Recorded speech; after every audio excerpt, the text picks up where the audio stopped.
ঢাকাবাসীদের জন্য আজ নিয়ে এসেছি মেট্রো রেলের একটি দারুণ খবর। রাজধানীর প্রথম metro rail root MRT line ৬ এবার পৌঁছে যাচ্ছে ঐতিহাসিক কমলাপুর রেলওয়ে স্টেশন পর্যন্ত। এতদিন উত্তরা উত্তর থেকে মতিঝিল পর্যন্ত মেট্রো রেল চলাচল করলেও এবার সেই রুট বাড়িয়ে সরাসরি কমলাপুরের সাথে যুক্ত করা হচ্ছে। চলুন জেনে নিই এই সম্প্রসারণ প্রকল্প নিয়ে এখন পর্যন্ত কি কি তথ্য পাওয়া যাচ্ছে। প্রকল্প সংশ্লিষ্ট কর্মকর্তাদের বরাত দিয়ে জানা গেছে, মতিঝিল থেকে কমলাপুর পর্যন্ত এই বর্ধিত অংশের দৈর্ঘ্য প্রায় ১.৫ কিলোমিটার। সবকিছু পরিকল্পনা মাফিক এগোলে ২০২৭ সালের এপ্রিল মাসে এই অংশে বাণিজ্যিকভাবে যাত্রী পরিবহন শুরু হবে বলে জানিয়েছেন Dhaka maps rapid transit development project line ৬ এর পরিচালক ব্রিগেডিয়ার জেনারেল মোহাম্মদ আব্দুল ওয়াহাব। তিনি জানিয়েছেন, নিয়মিত যাত্রী সেবা শেষ হওয়ার পর রাতের বেলা উত্তরা উত্তর স্টেশন থেকে কমলাপুর পর্যন্ত পুরো রুটে পরীক্ষামূলকভাবে ট্রেন চলাচল পরিচালনা করা হবে। মূলত ২০২৭ সালের জানুয়ারি থেকে খালি ট্রেন দিয়ে এই পরীক্ষামূলক কার্যক্রম শুরু হবে, আর তার প্রায় ৩ মাস পর এপ্রিলে যাত্রীদের জন্য পুরোপুরি খুলে দেওয়া হবে। নির্মাণ কাজের অগ্রগতি বলতে গেলে চলতি বছরের জুন মাসের মধ্যে ১.১৬ কিলোমিটার ভায়াডাক্ট, একটি স্টেশন এবং রেল ট্র্যাক নির্মাণ সহ পুরো সম্প্রসারণের কাজ প্রায় ৭৭% শেষ হয়ে গেছে। বর্তমানে কমলাপুর স্টেশনের স্থাপত্য নকশা এবং যাত্রীদের প্রবেশ বাহিরের পথের কাজ চলছে।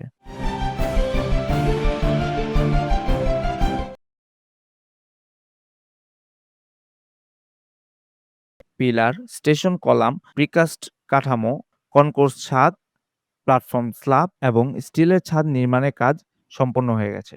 অর্থাৎ অবকাঠামোগত দিক থেকে স্টেশনটি প্রায় প্রস্তুত। এখন মূলত স্টেশনে যাত্রী চলাচলের উপযোগী করে তোলার কাজ চলছে। এই সম্প্রসারণ শেষ হলে উত্তরা উত্তর থেকে কমলাপুর পর্যন্ত লাইন ৬ এর মোট দৈর্ঘ্য হবে ২১.২৬ কিলোমিটার, আর মোট স্টেশন সংখ্যা হবে ১৭টি। এত বড় একটি সম্প্রসারণের প্রয়োজন কেন হলো, এটাও এবার বুঝে নেওয়া যাক।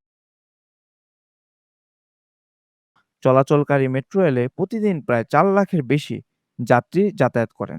এই বিপুল যাত্রী চাপ সামলাতে এবং রাজধানীর গণপরিবহন ব্যবস্থাকে আরও কার্যকর করতেই কমলাপুর পর্যন্ত এই সম্প্রসারণ অত্যন্ত গুরুত্বপূর্ণ হয়ে উঠেছে। কমলাপুর রেল স্টেশন হলো বাংলাদেশের ট্রেন যোগাযোগের একটি গুরুত্বপূর্ণ কেন্দ্রবিন্দু। মেট্রো রেল যখন সরাসরি এই স্টেশনের সাথে যুক্ত হবে, তখন দেশের বিভিন্ন প্রান্ত থেকে ট্রেনে ঢাকায় আসা যাত্রীরাও সরাসরি মেট্রো রেল ব্যবহার করে শহরের যে কোনো প্রান্তে যেতে পারবেন।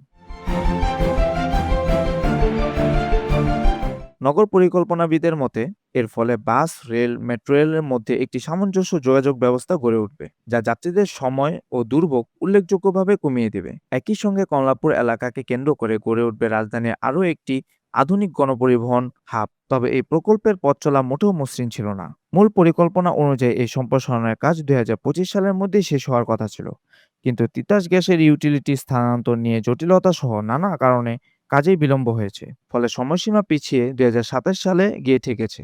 এছাড়া দক্ষিণ কমলাপুরে বেশ কিছু স্থাপনা ভেঙে জায়গা তৈরি করতে হয়েছে, আর ঠিকাদার নিয়োগ নিয়েও শুরুতে কিছুটা জটিলতা তৈরি হয়েছিল। বিশেষজ্ঞরা মনে করছেন, বাড়তি যাত্রী চাপ সামলাতে হলে কমলাপুর স্টেশন চালু হবার পর কার্যকর রক্ষণাবেক্ষণ, সুষ্ঠু ব্যবস্থাপনার দিকে বিশেষ গুরুত্ব দিতে হবে।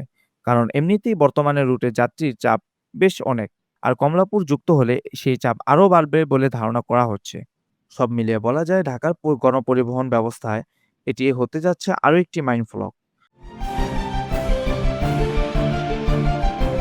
২০২৭ সালের এপ্রিল পর্যন্ত অপেক্ষা করতে হলেও কমলাপুর পর্যন্ত মেট্রো রেল সংযোগ রাজধানীর যোগাযোগ ব্যবস্থাকে সম্পূর্ণ নতুন একটি মাত্রা এনে দিবে। আপনার কি মনে হয়, এই সম্প্রসারণ ঢাকার যানজট পরিস্থিতিকে সত্যিকারের পরিবর্তন আনতে পারবে? কমেন্ট করে জানান আপনার মতামত। ভিডিওটি ভালো লাগলে লাইক করুন, শেয়ার করতে ভুলবেন না, আর চ্যানেলটি সাবস্ক্রাইব করে থাকুন আমাদের সঙ্গে। ভালো থাকুন, সুস্থ থাকুন।